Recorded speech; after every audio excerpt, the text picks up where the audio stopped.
Johan. Jean-Baptiste. Et Romain. Nous sommes les conservistes.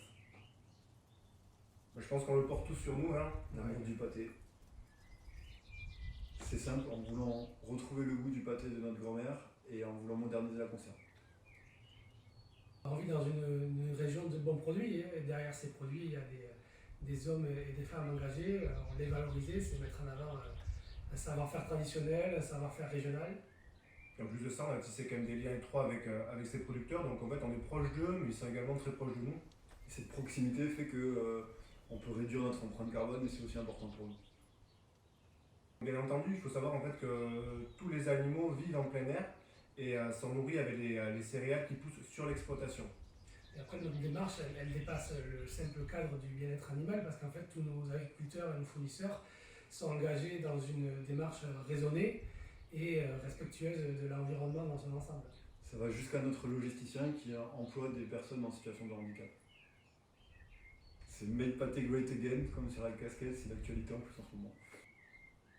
Alors c'est l'union de deux cochons, un de race anglaise et un autre de race gasconne, et en fait qui a été créé à l'époque où l'Aquitaine était anglaise, et c'est notre producteur de cochons Gilles P. Castin qui l'a remise au goût du jour, et elle porte le nom du prince de l'époque. Oui, en fait on en met régulièrement pour tout ce qui va être événement, les marchés, les dégustations. Voilà, globalement on peut le voir sur le mannequin. Après, à l'atelier, par contre, c'est un petit peu...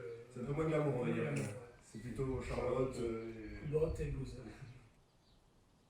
Le projet paysan, on a directement accroché. Pour nous, c'était important de redonner du sens aux objets ou de reconnecter les gens avec les territoires, avec le terroir. C'est un peu ce qu'on fait et qu'on transpose dans notre projet à nous.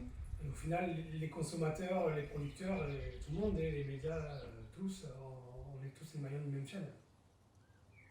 Pour nous, c'est simple, hein, c'est cliché, mais c'est la boîte de conserve qui nous accompagne au quotidien au niveau du travail. Quand on va démarcher des épiceries, quand on produit, la boîte de conserve est là, et au niveau des designs, on travaille sur les boîtes de conserve. Après, c'est aussi un symbole pour nous de partage, on va dire, de convivialité et avant tout de cuisine de nos grands-parents. Ouais. Et ça représente aussi, au-delà d'une méthode de conservation, c'est aussi une technique de cuisine à part entière qu'on peut encore explorer. Les landes intérieures, Moi, je pense aussi. Oui. Et Saint-Sevé en particulier, avec son patrimoine, son histoire, ses producteurs. Sa culture locale. et les fêtes. On en a même deux, donc un petit bonus pour vous. Les premiers producteurs, c'est la maison Malnou, ce sont des producteurs de piments en Béarnais. Donc sur leur exploitation, ils font la production et la transformation de ce piment. Il est délicieux d'ailleurs. Et après, le second, ça serait Domaine de Laval. C'est notre producteur d'Armagnac. Ouais, qui a mis en œuvre un beau projet en reprenant des vignes tout près de la mer à Capoton.